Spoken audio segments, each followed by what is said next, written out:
and welcome to the Nocca 30th year homecoming celebration. We'd like for you to enjoy the wonderful music, the beautiful poetry, and the outstanding jazz presentation that will be given on today. Currently, we just want to say welcome home to the alumni, faculty, and staff, and their guests.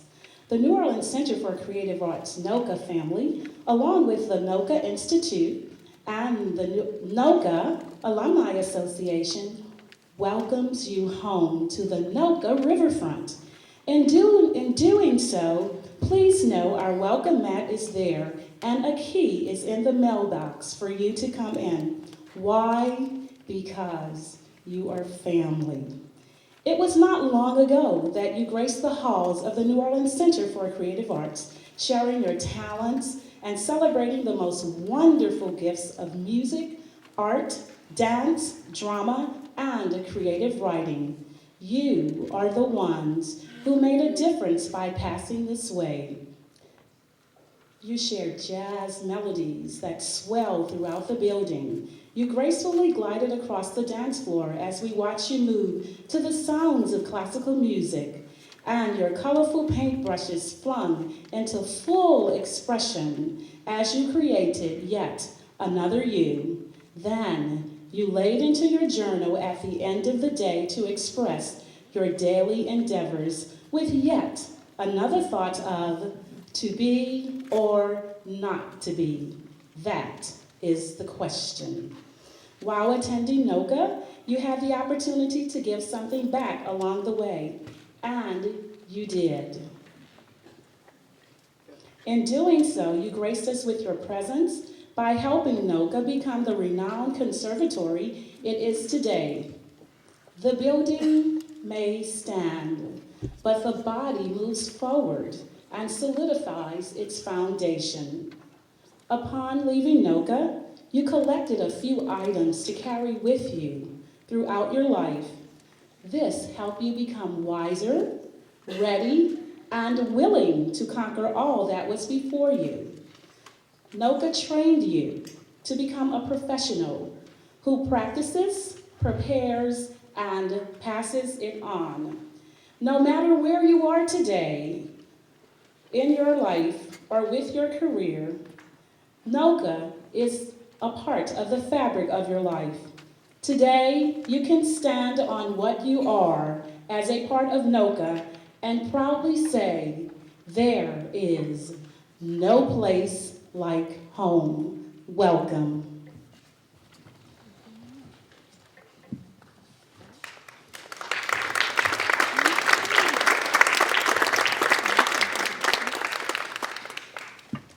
At this time, we'd like to bring to you Paul Maffray, who is the conductor for the evening and also a graduate in classical music for 1987. Paul, upon leaving Nocca, began to travel and to move about throughout the country, from Europe, back into the States, back into the States, into Europe. He is a very accomplished conductor and also musician, and we'd like to welcome Paul with his presentation with the dynamic artists, alumni, and the LPO, in addition to the Greater New Orleans Youth Orchestra trumpet, today for you to listen. We're gonna ask that you sit back and relax and enjoy the evening, that this is your day to see a piece of the progress of the New Orleans Center for Creative Arts.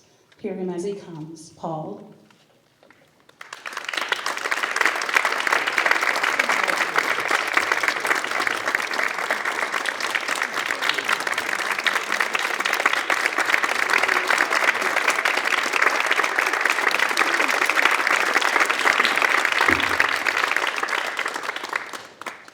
Thank you. I would just like to say a few words before we begin. We're doing a very unusual program for you, and I thought I'd just let everybody know a little bit about what they're going to hear, so they know what to listen for. As you read, the program is called Jazz in the Chamber Orchestra, and this program was inspired by a concert I did over in Europe once where we were doing Gershwin's Rhapsody in Blue. And it was interesting to note that the Gershwin Rhapsody in Blue, written in 1923, was the very first piece of so-called classical music to be 100% influenced by jazz. So I thought I would find a few pieces that were written shortly before 1923, before real jazz hit the symphony hall. And these are a few short pieces which all use jazz influences. So it's not going to sound much like jazz, but you'll have to listen hard to hear the jazz elements and the influences in there. For instance, the first piece we're doing is by Igor Stravinsky. He was a Russian composer, and I have to say, I'm thankful right off the bat. This is a Nocca-inspired program. I'm thankful to my teacher, Dr. Bert Bro, who introduced this piece to me when I was 16. It was a real eye-opener for me when I was 16 at Nocca to hear The Soldier's Tale by Igor Stravinsky. You see, Stravinsky had written the most complicated piece of music ever on earth, The Rite of Spring, for the largest orchestra ever attempted by anyone in mankind. And after he wrote this huge, monstrous piece of music, he wasn't quite sure what to do after that. And as events had made it necessary, there was World War I going on, he was sort of hiding out in Switzerland, where he was safe in Switzerland in 1918. So a friend of his, a conductor named Ernst Anselme, came over from America and gave Stravinsky some sheet music of ragtime music. And this was the first time Stravinsky had ever seen jazz. It was ragtime music, he had never heard it. And so he got the idea to write this piece. And the piece is written for a very small ensemble, as you will see, because in the mountains of Switzerland, as he was traveling around with a little troupe, he needed something that was really easy to move around. So he picked a high and a low instrument of every group, such as we have the violin and the contrabass, the high and the low instrument of the strings. We have the clarinet and the bassoon, the high and low instrument of the woodwinds, and the trumpet and trombone, the high and low instrument of the brass. And then there's also the percussion, of course. Now, the story of this piece, The Soldier's Tale, is about a soldier who has a violin, and the devil steals it from him. And the violin represents his soul. And the soldier has to win back the violin. And once he's finally won back the violin from the devil, he hears about a princess who is sleeping and unable to wake up. And the king proclaims that whoever shall wake the sleeping princess shall wed her and inherit the kingdom. So the soldier takes his violin, boldly goes to the chamber of the sleeping princess, and plays a tango for her. So you're going to hear the tango beginning. Listen for the drums and the violin. The violin is the soldier. You know, it takes two to tango. So this is the violin and the drums tangoing. And then listen very carefully. I'm not going to tell you what instrument it is to listen for. You'll have to hear this yourself. But I'm sure that the next instrument that comes in after the violin and after the percussion, the next instrument represents the sleeping princess waking up. And she begins dancing with him. And they're so overjoyed that she's awake and they've found each other at last, that after the tango, they begin doing a waltz. So listen carefully for when the tango changes into a waltz. And then, after the waltz, they are so overjoyed, overcome with joyous rapture, that they break into a ragtime. You can just picture them boogie-woogieing up there, the dancers. So listen very carefully for when the tango changes into a waltz, and when the waltz changes into a ragtime. And now let me just get rid of this microphone and we'll begin.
Hello? Yes, hello, I'm back. Okay. So the next piece we're going to be doing is by a French composer, Darius Milhaud. Come on in, have a seat, folks. There's plenty of room. In keeping with our theme of jazz in the symphony, and jazz in the chamber orchestra, we're now going to play a piece for you by a French composer who actually came to Harlem in 1922. And he visited Harlem and got to see how the folks were playing jazz there. And so he tried to imitate it in the orchestra, in this little ballet that he wrote. And he wrote a ballet that it's called The Creation of the World. But this is not the creation of the world as told by the Bible. It's the creation of the world as told by African folklore, or African legend. So if you can imagine an African ballet with jazz musicians. And he did quite a good job of making the jazz music sound in there. In fact, you'll hear a fugue that sounds a lot like a piece that Gershwin wrote. There's other spots in here that sound a lot like Gershwin, but actually Milhaud has made his own little form of a strange sort of bitonality. I'll show you what that's like in the next piece, where you have things going in one key and another thing happening at the same key. So it kind of sounds like it's out of tune. Did you the piano? Yeah. You know what I'm talking about? For instance, listen to this. If he plays something in C major, go ahead, Hezekiah. Just C major.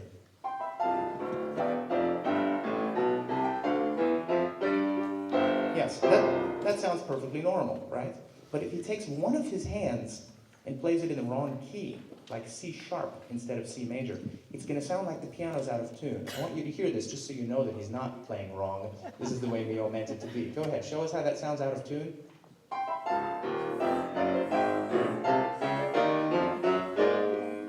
Can you hear that? It sounds a little weird. He made this beautiful piano sound out of tune. Oh. Well, he was doing that intentionally, and there's moments in this piece that will sound to you just like a jam session at Preservation Hall where everybody's going all at it. And I would like to take a moment right now as well to thank some of my teachers from Nocca. All of this wouldn't be possible. We are all Nocca students. We were all influenced by the wonderful teachers here at Nocca, such as Dr. Bert Bro, who I think could not be here with us today. He's in Baton Rouge, maybe. And Lorraine Alfaro. Is she here? Lorraine Alfaro, please stand up. Could everyone please give a hand to Lorraine? Stand up, please.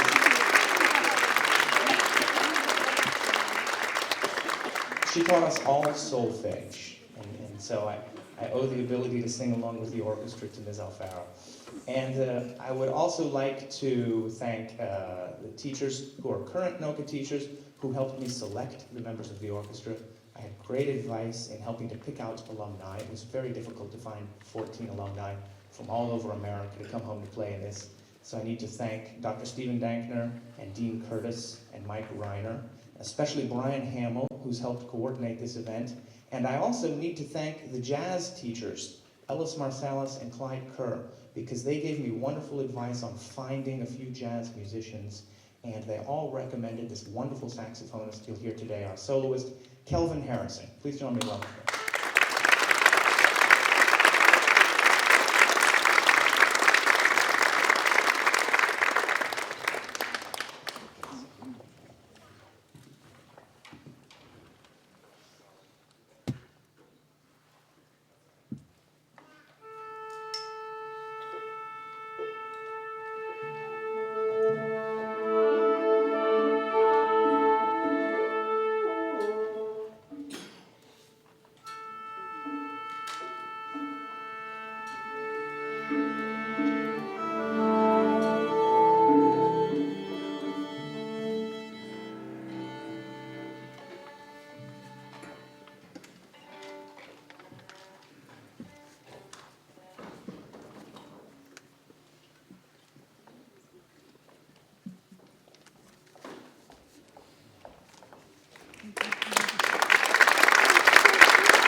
Thank you. While the orchestra is changing setup, I'll just say a few words about the last piece you're going to hear.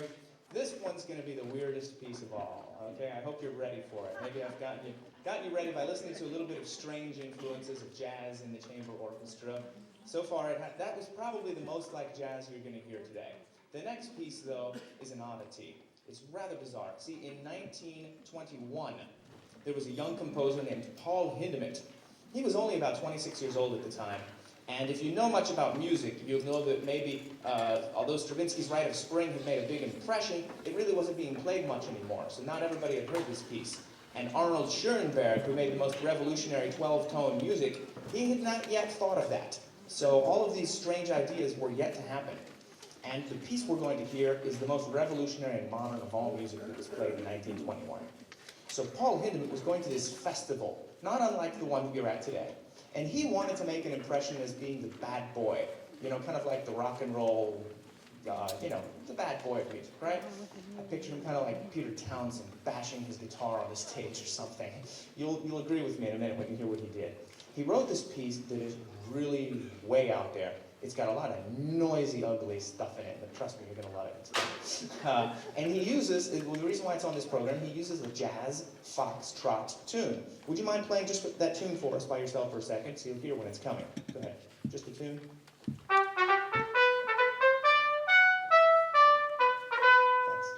So that's just a normal tune in G major, right? Well, you won't be able to find G major in this piece. Because what he's done, remember how I was showing you earlier, playing one thing a little bit out of tune by making two different keys at the same time? He does something worse than that in this piece. Listen to what two scales sound like in two completely different keys at the same time. You think that sounds ugly. Listen to what it sounds like if you take 4 different scales and play them all at the same time. So you're hearing 4 different pitches going parallel. Listen to the strings.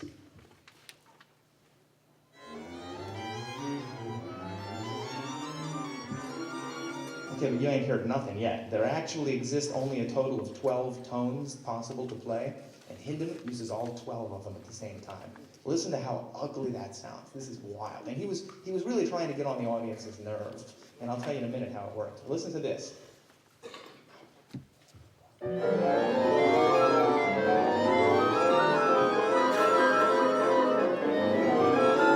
Now, if you can imagine that, if you can imagine all that noise being the accompaniment for this beautiful little tune we had in the trumpet, listen to how it all sounds together.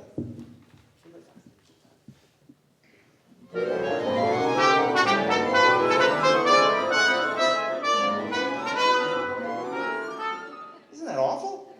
Well, let me tell you, when the audience heard this in 1921, they started rioting. I hope you're not going to do that today, okay? They really got rambunctious, they got noisy. Not only were they just booing and trying to make the thing stop, but they literally were taking chairs and throwing them onto the stage. Thank you to the stage crew. We've gone to the trouble of making sure that these chairs are all secured, so we don't have to worry about that. But the audience began throwing things onto the stage, so the composer himself got up, went back to the drum set, and started banging with all his might, and he actually overpowered the audience. You know, Stravinsky's Rite of Spring is famous because it caused a riot, but the riot won, and it made them cancel the concert. But with Hindemith, it's the other way around. He incited a riot, but Hindemith himself got up and made so much noise that he beat him out. He won in the end. It was an unfair fight because he was so noisy, the audience actually shut up.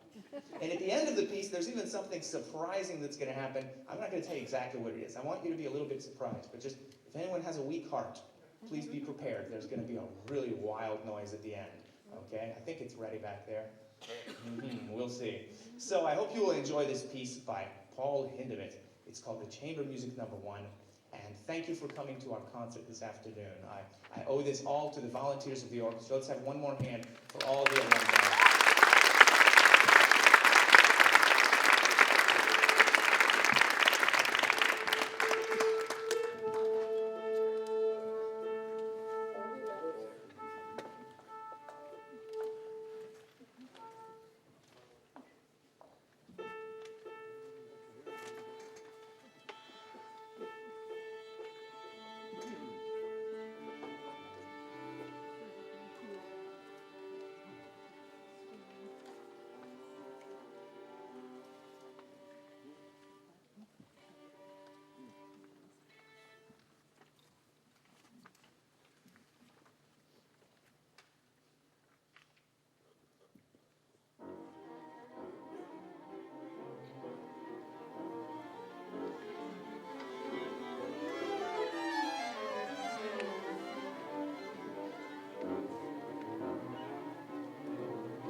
give Paul Maffrey, our conductor, another round of applause in this wonderful, wonderful symphony presentation.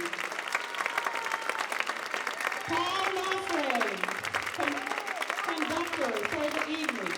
Fabulous, fabulous.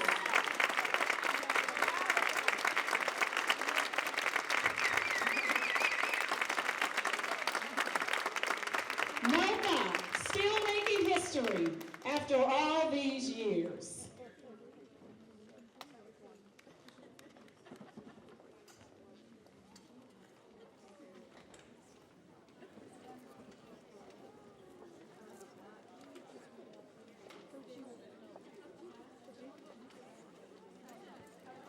Kelly on piano, along with, I'm not looking at my notes, I'm apologizing. There's a lot going on. Excuse me.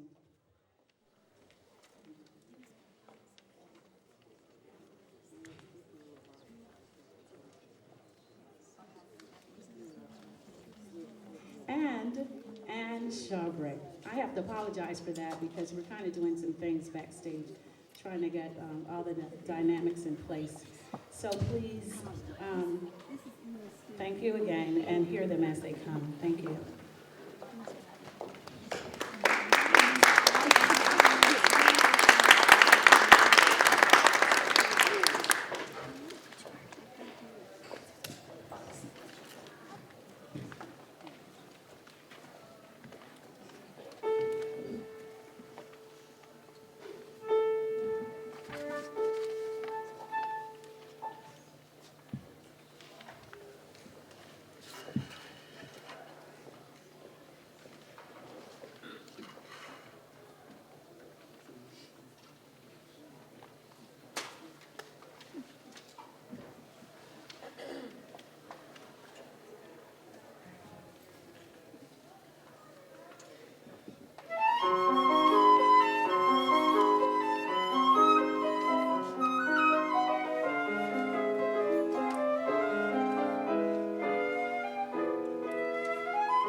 would you like to come up and say a few words about your piece?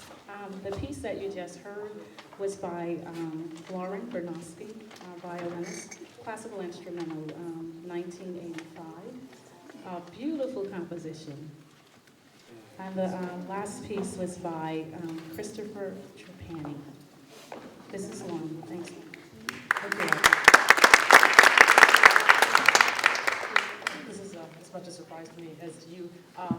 Haven't thought about this piece very much. I wrote it a few years back, year 2000, for a friend of mine who was a roommate in college. Roseanne is her name. Great flute player. And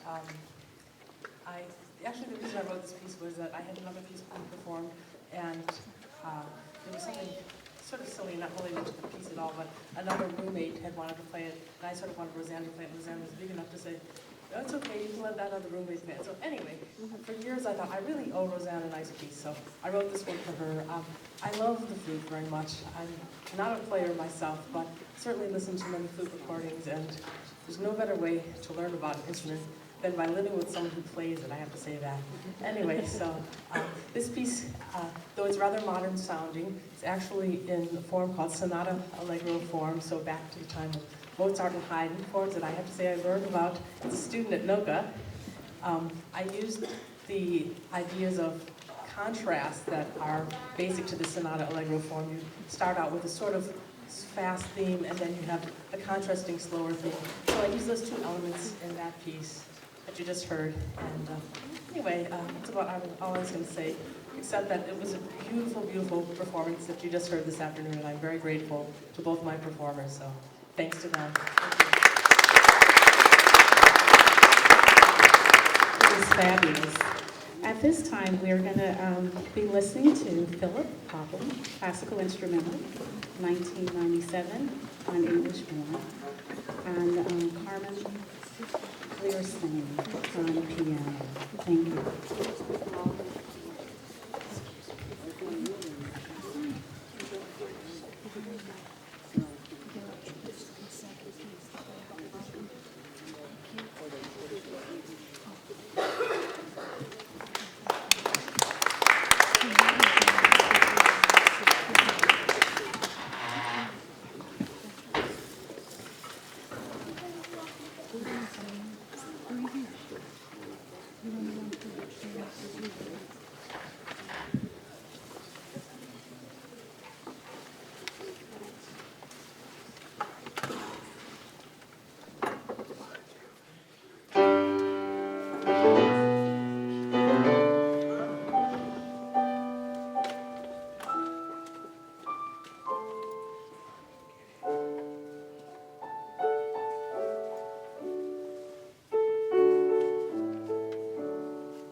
Thank you very much. Philip came all the way from Michigan. He's now playing with the Midland Symphony Orchestra. At this time, we'd like to bring forth our dance presentation by alumni Kesha Mckee. The piece is Loveless by Danceology. Thank you.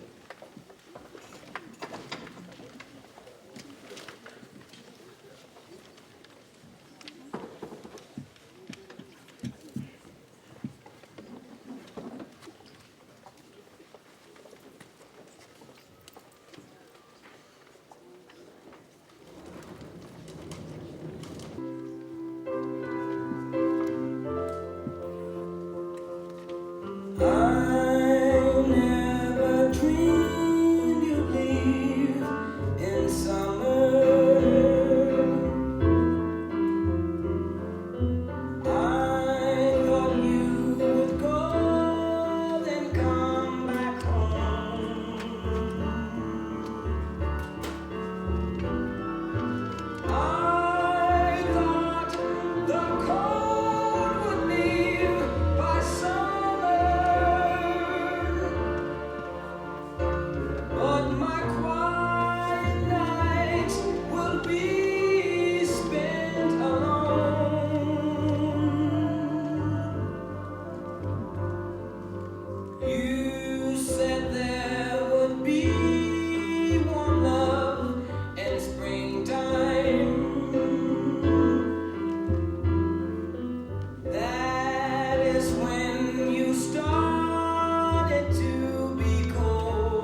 Kesha Mckee, dancer, and Loveless in Danceology.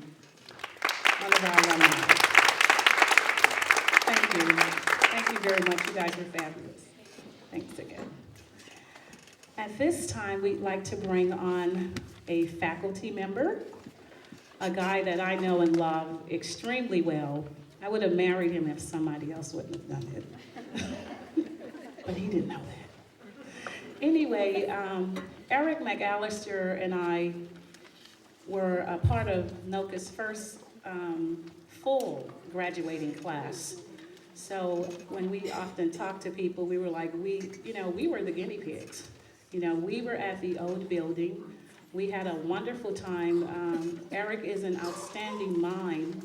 He teaches mime here at Nocca, and class of 1976. He will be doing 2 pieces, and you'll be amazed at what he can do with his body. For those of you who are just into the whole aspect of how people move, I think that you're going to be very satisfied. Erik will be doing a couple of pieces that he created in 1975 while attending Nocca. Erik McAllister.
Piece for you, made up the same year, called The Evolution of Man, starting out from slime to the epitome of mankind in the 70s.